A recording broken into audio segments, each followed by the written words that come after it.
Washington Journal continues. A conversation now on the future of Social Security with former Maryland Governor Martin O'Malley. He most recently served as commissioner of the Social Security Administration during the Biden administration. And Martin O'Malley, the Social Security Board of Trustees, this month had issued its annual report on the fiscal health of the Social Security trust funds. What did we learn? How long does Social Security have in this country? Well, we learned that Social Security's, the date at which Social Security is going to be reducing benefits by 20%, unless there's congressional action before then, that date has been actually advanced to 2032, in part due to the policies of Donald Trump. But, John, this is an entirely solvable problem. The truth is that the way to solve that is for Congress to act and to require wealthier people to pay the same Social Security tax rate that all of the rest of us do. How hard is it to get Congress to act to do that? And why hasn't it been done till now? Well, it's been my experience that legislative bodies, in the absence of executive leadership, like to wait until the last minute before they act. So we have now in 2032 this decision-inducing event because no one in Congress wants to explain to their folks at home and the voters, hey, sorry, we failed to act, and sorry you're getting a 20% cut to the Social Security benefit you spent your whole life working to earn. So I do believe that they are going to come together. That's what they did in 1982, but they did so in 1982 when Social Security was also facing a similar cliff. They did that only days before that deadline was to arrive. Can I say one other thing, John, that's Please. important for this debate? And for our discussion as a people, because so many people across the country care about Social Security. In a time of political division, Social Security is supported by 87% of Americans. They want it strengthened, made better, want benefits to do a better job of keeping pace with inflation. But Social Security, despite the headlines saying going totally dry, going totally bankrupt, totally running out of money, that is not true. Because the truth is, Social Security is a pay-as-you-go program. In other words, the same dollars that are paid into Social Security because of people that are working in the economy are the same dollars that get paid out to the beneficiaries. So for 90 years, Social Security's never missed a monthly payment. And whenever there's been a need to make an adjustment, Congress has done that. And that's what they need to do now as the baby boomer anomaly, that demographic bulge, moves through its retirement years. And that surplus is running down faster than they thought it would in 1982. You talk about Congress coming together. There's a new op-ed. It was out just this morning from the New York Times by two members on opposite sides of the political aisle, Bernie Moreno and Senator Elizabeth Warren. They have their plan to save Social Security. They call it a common sense solution. Lifting the Social Security cap. Explain what that is and why that would help here. Sure. Yeah, that was big news in terms of shifting the political dynamic on this. What Senator Warren and Senator Moreno, a Republican from Ohio, the first one I do believe ever to say this in public, what both of them have said in that New York Times editorial is that, look, it is not fair that what the wealthiest of Americans pay virtually nothing into Social Security as a percentage of their income. In other words, the Social Security tax is only applied to the first $184,000 that any American makes, which means that, say, a family living, in Montgomery County, Maryland, that two people working that makes $184,000, they pay about $11,000 into Social Security. But another person making $184 million also only pays $11,000 into Social Security. And as the Republican senator from Ohio said, it's just not fair that the wealthiest of Americans do not pay the same Social Security tax rate that all of the rest of us do. So we need to scrap that cap on taxable income, whether it's above 250,000 or 300,000 or 400,000. And if we do that, Social Security will be able to pay 100% of benefits earned for the far, far future. We're talking about past 2090. And we can increase benefits so that those benefits keep pace with inflation, which right now they don't exactly do. What are your thoughts on another potential solution of simply raising the retirement age, raising the age in which people would start receiving Social Security benefits? I would not be in favor of that. And I don't believe that there's any will in Congress to do that. The last time, John, that anybody put in a bill to cut benefits by raising the retirement age or any other means was back in, I think, 2009. It was a Republican member of Congress, had very few co-sponsors. And recently, in a public sort of dialogue, in a hearing, of two Republican senators, not only Senator Moreno from Ohio, but also Senator Rick Scott from Florida. Senator Scott said, we shouldn't even be talking about cuts when it comes to addressing Social Security's long-term strength. So I don't see the consensus there to do that. They did that a bit in 1982. And there are some who would say, oh, but longevity is increasing for everyone. Well, actually, it's not. If you work hard outdoors with your body every day, your life expectancy has not gone up. In fact, I do believe in the United States, we have one of the lower life expectancies of any developed country in the nation. And anyway, that's my read on that. When I was getting confirmed by people on both sides of the aisle for Senate to serve as Social Security Commissioner, in none of those meetings did I ever have a conversation where a senator, Democrat or Republican, said we need to cut Social Security as part of the compromise to make sure it pays full benefits. We hear a lot these days about waste, fraud, and abuse. How much can this problem be solved by decreasing waste, decreasing fraud, and decreasing abuse? Yeah, that's one of the many lies pushed by Donald Trump, especially when he first came back into office. The truth is, if you combine waste, fraud, and improper payments at Social Security, it is less than 0.3% of all the benefits paid. So that was a big lie that was pushed. Elon Musk talked about it all the time, waste, fraud, and abuse, waste, fraud, and abuse.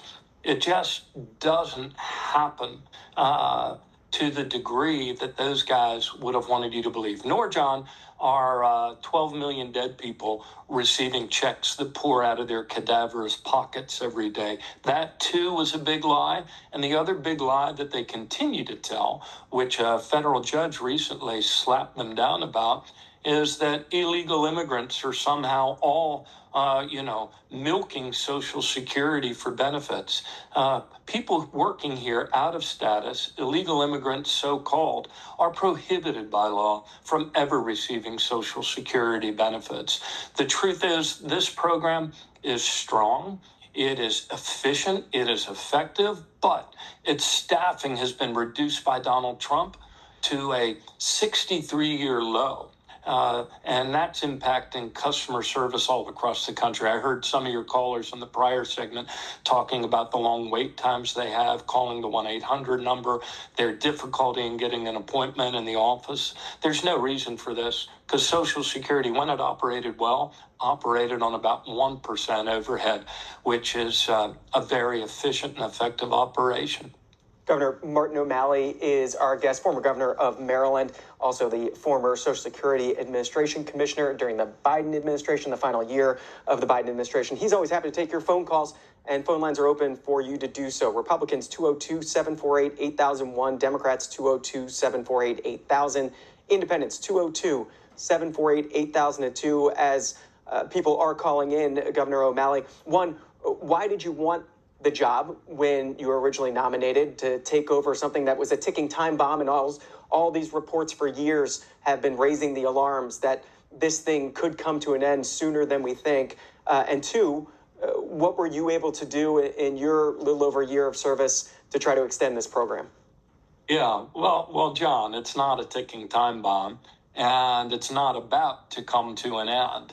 Even if Congress fails to act by 2032, 80% of benefits will continue to be paid. But I was glad to be able to answer the call. I did not expect it. I was not lobbying for it, but I've had a lot of experience turning around troubled agencies, whether it was in the city of Baltimore or the state of Maryland. I enjoy those sorts of operational challenges. And I knew, because Social Security is headquartered in Baltimore, I've known a lot of the people that have worked there their whole lives. And they care deeply and passionately about the mission that they share to serve people, to shelter the homeless, to take care of widows and orphans, every soul. And so I was honored to be able to lead those men and women. And guess what, John? Despite staffing reductions that were at a 50-year low, while the baby boomer workload climbed every day to a new high, those hardworking men and women turned around 8 of those 9 customer-serving metrics in just a short 1-year period of time, including reducing improving the speed to answer the 1-800 number to about a 15-year best. So it is a great agency, man. It would not have been around for 90 years, never missing a monthly payment, if it weren't a strong agency and one of the strongest concepts, acts of caring and compassion that a free people ever put into place for one another. It's a generational promise, and it's going to be there for many years to come. Don't believe the big lies that it's dying. Governor Martin O'Malley, taking your phone calls. There are plenty for you. Luis in Rose Hill, North Carolina, Democrat. Go ahead. Good morning, gentlemen. I just wanted to ask the governor, they're saying about Social Security going under. Only way it could go under if Elon Musk and the president, where they have this AI, people aren't being, there's not actual workers anymore. Am I correct on that? Yes. Sure. They've reduced the staffing, because of the firings, because of paying people our money to quit early, to retire early, and because of the hostile work environment.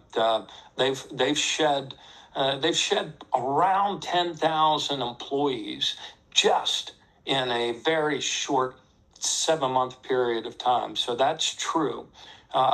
You had another thought, though, Louise. I didn't want to interrupt you. I think Louise hung up, but we will go to Joseph in New Jersey, Republican. Yeah, and I think one of the other things Louise was saying, if I may, is, that Social Security can't go bankrupt. That's true, Louise.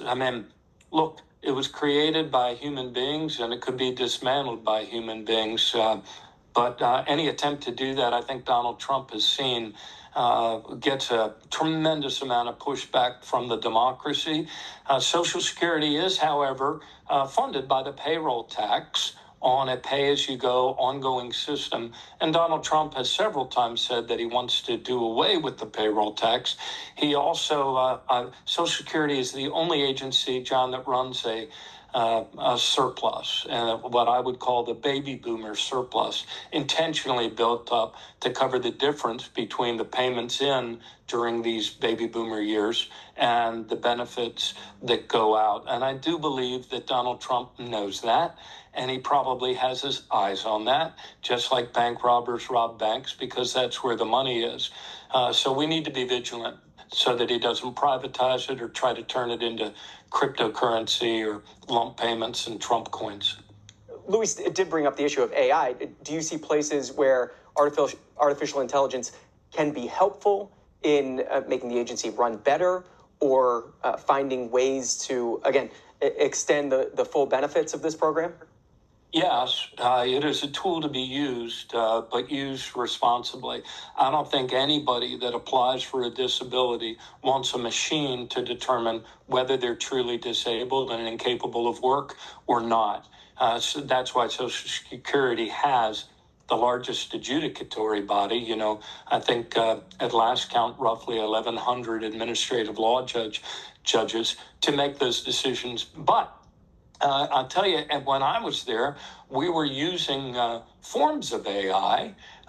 We made a big shift off of a very dysfunctional Verizon telephone system to AWS Connect in order to make better use of automation, if you will.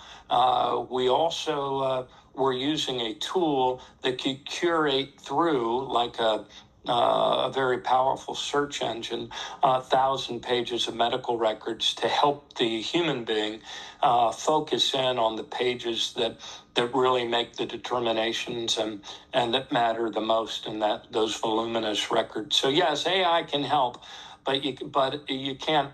But AI can only help to a certain degree. And right now, they've eliminated so many people from the agency. I think actually, just like that other agency that was talked about in the prior segment, they're now scrambling and trying to figure out how to hire people, how to hire up again after wiping out experienced people by pushing them out of the agency. And frankly, I don't know. You know, it's going to be difficult to recruit people to an agency whose people have been treated so brutally and so cruelly for no reason by the Trump administration and the people currently in charge at the agency.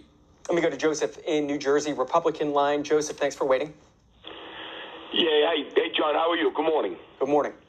Listening to your guest, I'm like, I'm listening, I'm getting like dizzy. We're going to have money in Social Security, but it's Donald Trump's fault. It's fine, but it's Donald Trump's fault. And then he's talking about rate and percentage. I think he may be wrong. Why should a rich person pay more of everybody pays the same rate, but people have different incomes. So things are going to be different. Why is everybody after rich people?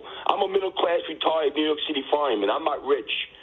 But then he tells me that illegal aliens don't get Social Security. I got a bridge in Brooklyn I want to sell them. I see people all over where I live in New York City, where I used to live. There's illegal aliens up on roofs doing work that Americans aren't doing. So you don't think if they fall off a roof, they're going to get covered by some phony Social Security number that somebody made up? And everything is Donald Trump's fault. He's been in office 8 years. 8 years, going on 8 years. And it's his fault. This has been a problem for 50 years. Stop paying all the money that we pay for illegal aliens. Use that to show up the Social Security fund, because I've been paying it since I was 16. Got your point. Let me let the former governor jump in. Yeah, there's two things, Joseph. Number one, let's talk about illegal aliens. The truth is, people working here out of status are prohibited by law from receiving any Social Security benefits, which means they are also prohibited by law if they were to fall off a roof and injure themselves. They're prohibited by law from even applying for disability or receiving disability benefits. But they do contribute $26 billion into that trust fund every single year, which pays benefits to people all over the country. The second point you made, and probably I did not explain this as clearly as I might have, so let me take another run at it. We do not all pay the same Social Security tax rate, because that rate only applies to the first $184,000 that a person makes, which means that while we may all pay the same rate up to that first 184,000, there is no rate applied to any of the dollars of income that a person earns above that. There is no such cap on income when it comes to the Medicare tax. Why should we have one when it comes to the Social Security tax? The reason, and this is why this is not just a matter of scapegoating the wealthy. The reason why the Social Security, that baby boomer surplus in the trust fund, is running out before the baby boomers make it through their retirement years is because of income inequality, which was put into actually which was the direct result of changes to the tax code after the last adjustment in 1982. So as the Republican senator from Ohio and Senator Warren have said, we need to scrap that cap on income. The wealthiest of Americans should pay the same rate into Social Security as all of the rest of us do on all their income, not just a relatively small portion of their income. From their column today in the New York Times, the scrapping of that cap, this is a no-brainer. They write, the wealthiest Americans who have benefited the most from American opportunities should contribute the same percentage of their income as a factory worker in Ohio or a teacher in Worcester, Mass. What was the original reason behind a payroll tax cap? Yeah, I believe this is, and someone may call in and correct my history, but one of the elegant design elements, if you will, of this program is that everybody who pays in through their lifetimes receives a benefit. And that benefit, yes, it has a bit of a progressive adjustment for it. In other words, people that work all their lives, making a lower income, receive a better return, if you will, a higher benefit than wealthier people. But everybody receives something. So there was this thought at the time that what you receive back should be within close to what you put into it. So there's been an aversion to scrapping the cap on wealthier people. And the last time when they looked at this in 1982, John, all the rage was trickle-down economics at the time. Ronald Reagan was president, and it was all about government being the enemy, and wealthy people should be able to keep more of their money because then it will rain down eventually when the cloud bursts on all of us in greater wages and opportunity. But that didn't happen.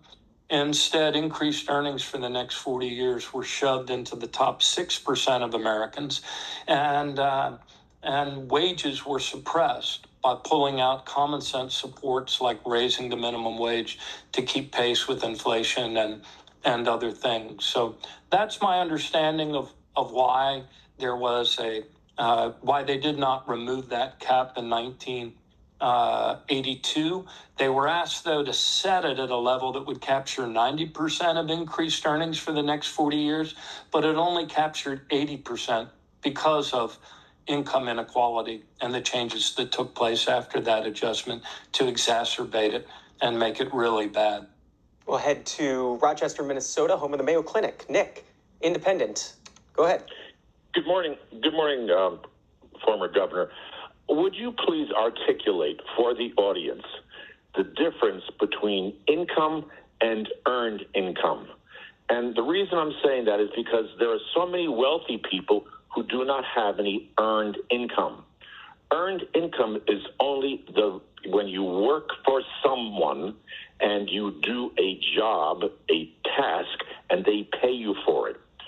So, for example, if I were to live entirely on rental income from a business, for example, I would not be paying any Social Security tax. nor if you live on stock dividends, you will not be paying Social Security tax. So the odds are President Trump may never have paid into Social Security, only when he's been president.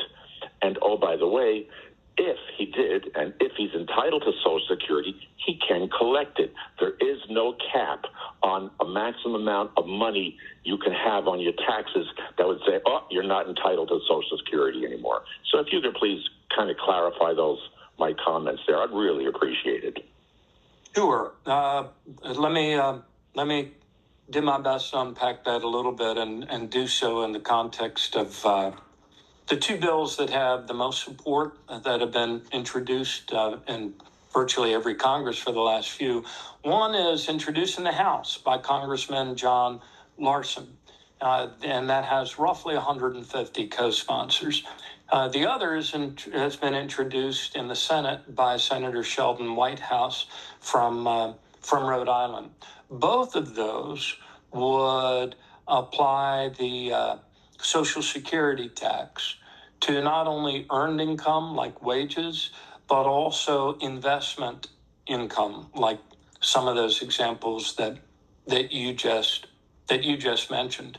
And it's not only, and there's some people out there who are self-employed. I was a solo lawyer for a time, and I would pay both what most people see as the payroll tax and the employer's portion of that as well. So, but the two bills that have the greatest, the greatest numbers of support in the House and the Senate would apply it to investment income as well as to wages. To David in Bethany, Oklahoma, Democrat. Thanks for waiting. Go ahead. Yeah, I think you missed the point that last caller was making. Not talking about future legislation that may or may not ever see the light of day. He was talking about, payroll tax. It's only if you get a payroll check that you pay Social Security. And yes, self-employed people pay 15%, not 7.5%. They pay double Medicare tax too. Correct. And I think the caller was making it, I thought the caller was making it pretty clear. I mean, what did you think we were missing in his point? I totally got that. And what I'm saying is that when we were talking about the proposal to scrap the cap in order to make sure Social Security can pay 100% of benefits for the far future, to scrap that cap on income, all of the proposals with support would apply that Social Security tax to investment income and not just wages. In terms of when you see some sort of legislation like this having the political will to happen, is it in a midterm election year, a presidential election year? When we see this guest essay in the New York Times from Bernie Moreno and Elizabeth Warren, the Republican from Ohio, the Democrat from Massachusetts, is this some sort of breakthrough, or do you think it's going to be more years until we get closer to that 2032 time frame in which benefits would have to be reduced?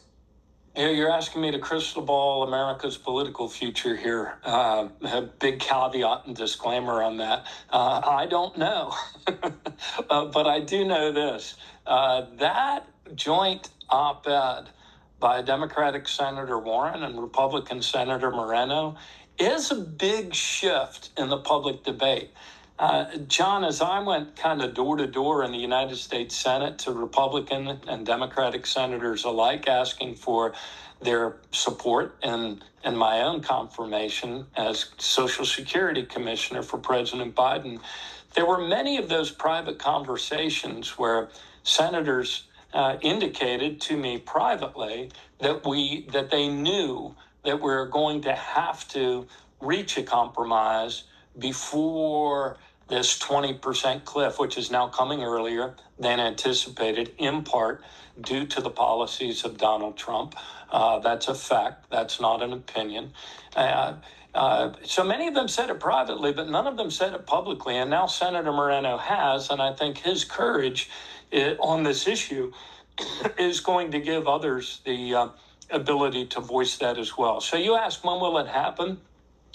I don't think it'll happen until, I could be wrong. Here's what I think there's a chance that if the Democrats gain control of both the House and the Senate, I believe they could send a bill to Donald Trump's desk to strengthen Social Security, which means increasing its benefits and its ability to pay 100% of benefits into the far future.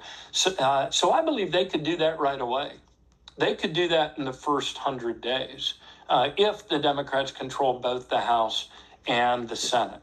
Otherwise, I think we're going to have to wait till a new president in order to do that, because I think Donald Trump never been a fan of Social Security and has in the past talked about scrapping its very foundations of funding, which is the payroll tax. It's just about 8:30 on the East Coast, about 15 minutes left with former Maryland Governor Martin O'Malley, the former Social Security Administration Commissioner. But let me turn to the old line state for just a few minutes, because there is primaries taking place today in Maryland. I wonder your thoughts on those key Democratic primaries. It's the 5th District of Maryland to replace Steny Hoyer, and the 6th District of Maryland, April McLean Delaney, running against the former congressman in that seat, David Trone. What are your expectations? A lot of eyes on those two races today. Yeah, golly, when you've been governor and then you move on, it's not unlike the tradition in the Baptist church, where when the pastor moves on, he doesn't meddle in the affairs of the succeeding pastor. But I'll tell you this. Have you endorsed in either of those? I have, actually.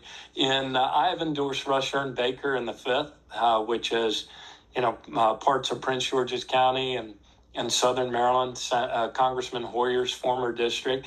Rushern Baker is a former county executive, Prince George's County executive, and I happened to serve with him, and he was one of the most effective county executives that I had the honor with whom to work. And I think Congress actually needs more county executives, mayors, and people that are of that bent of delivering results every day for the people they serve, rather than engaging in talk fests. So I'm very much for Rushern Baker. I know April Delaney a bit, not as well as I've known David Trone. And no, I have not been asked to endorse either of them. And I would not endorse David Trone. Why not? Because that would be my decision. Because he uses his money. Look, one of the most corrupting influences in Democratic politics today is the big influence of dark money, independent expenditures, and super wealthy people thinking that their money's more important than the voices of the people. And it's not being much reported in the mainstream. Look at Nebraska in the blue bubble. John Kavanaugh was 20 points up 3 weeks out in that Democratic Party. And then the cryptocurrency guys rolled in, and the Silicon Valley billionaires rolled in.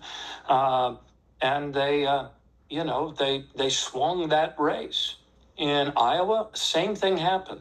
Zach Walz for U.S. Senate was running 20 points up until the cryptocurrency and Silicon Valley guys, came in a dark money IE called Vote Vets, which has, in my opinion, kind of become a money laundering operation for cryptocurrency guys and Silicon Valley billionaires. And they swung that to their preferred candidate, who was not even a veteran. But Vote Vets doesn't care. I'm sure they charge a healthy, big, fat percentage fee on the ads that they buy. And now we're seeing it in Connecticut with John Larson, long-serving, strongest advocate for Social Security that there is, an issue whose time is ripe, where we need experienced leaders. And John Larson's being challenged by a candidate who has these billionaires dumping millions of dollars in, also through that money laundering operation for cryptocurrency and Silicon Valley billionaires called Vote Vets. So I think it's disgusting. I think it's appalling. And I think we need to be pushing back against those who think that their money matters more than our voices. One more Maryland candidate to ask you about, Wes Moore, expected to cruise to re-election in the Old Line State, but what are your expectations for his political future, somebody who's been talked about on a national level? Well, he certainly, has, demonstrated an ability to, without any experience, win the highest office in state government, and that is governor. And a lot of people really respond to his extraordinary abilities to communicate. And so I believe that he will cruise to re-election, or certainly in the primary on Tuesday, and then he will have another term to serve, should he choose, or other options, including running for president. Real people do these things. Have you voted yet in Maryland today for primary day? I did. I voted early, and it was lickety-split, real easy. I was not barred from voting by Donald Trump's illegal taking of our Social Security data to put into the, prohibited voter file. So I enjoyed voting. I voted early and with my neighbors, and it was easy. We like early voting and mail-in voting in Maryland. We think people's votes actually should be counted, and we should make it easier and not harder for people to vote. Well, back on the issue of Social Security, plenty of callers left, and just about 10 minutes left with you, Governor. This is Martha in Indiana. Martha, thank you for waiting. Hi, John. I always get through when you're on. I would like to say to the governor, this is my story. I'm 77 in September, and I get $1,600 a month, Social Security. First thing I do is pay all my monthly bills. And then I have nothing hardly to live on, like $200 or $300 for the rest of the month.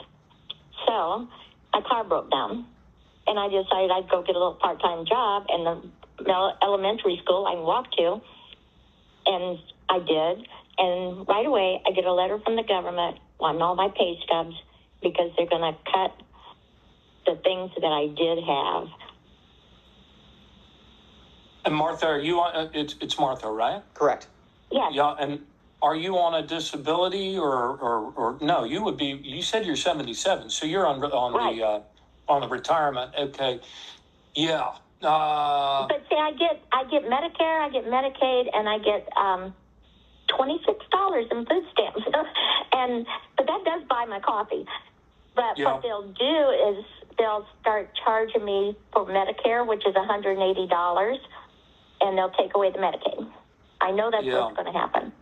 Yeah, that's another type of cliff. It's harsh, and it's cruel, and it's the law, and it needs to be changed. It is true that if you're retired and you want to continue to work, you can only earn a certain amount before it offsets your benefit. But Martha, this is also the area we talked earlier about in the past when Social Security had adequate staffing, that its incidence of waste, fraud, or improper payments was very low. But I am willing to bet any amount of money that those improper payments have exploded due to the lack of staff and the crush of work.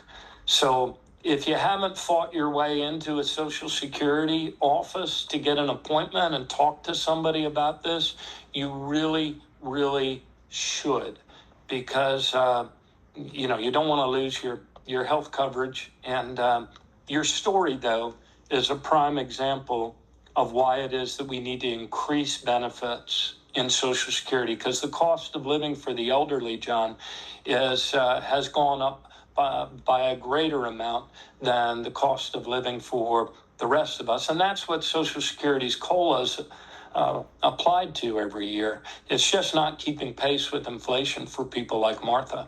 Who decides that COLA each year? The COLA was put into law, I believe, it used to be Congress every year, and then they put in place a formula and it is pegged to the Consumer Price Index, which is a combination of a number of different economic data sets that come together, and every October it is announced. But what the John Larson from Connecticut, whose bill has the most support, his bill would peg that cost of living adjustment annually, not to the Consumer Price Index generally, that applies to all of us, but rather the Consumer Price Index for the elderly. So for those of you acronyming along with us, the CPIE, and that would allow Social Security benefits to do a much better job of keeping pace with inflation for the elderly. Evie is in Albany, Georgia, Social Security recipient. Go ahead. Yes, good morning. Governor, you are a prime example of a servant leader that we have in this country. You were and are knowledgeable, but mostly you are a caring heart, and that is what is needed. Social Security, you answered the questions about the CPI, and Senator Lawson has been carrying this ball for quite a number of years. We've tried. The Republican Party did not and have not ever supported the Social Security benefit for the nation. They have worked against it. You are correct. The dark money in the democratic process, this has nothing to do with party because the money supports both parties. That is the system that we have created, a corrupt system that is buying and paying for propaganda. And now the algorithm that we have with the new medium, the technology. I was a librarian. I came through the books and catalogs, 86 now, almost 90 in the sense of the generational perspective. I wanted to say that we have the Wyden, Warren, Lawson bills that wanted to increase the base.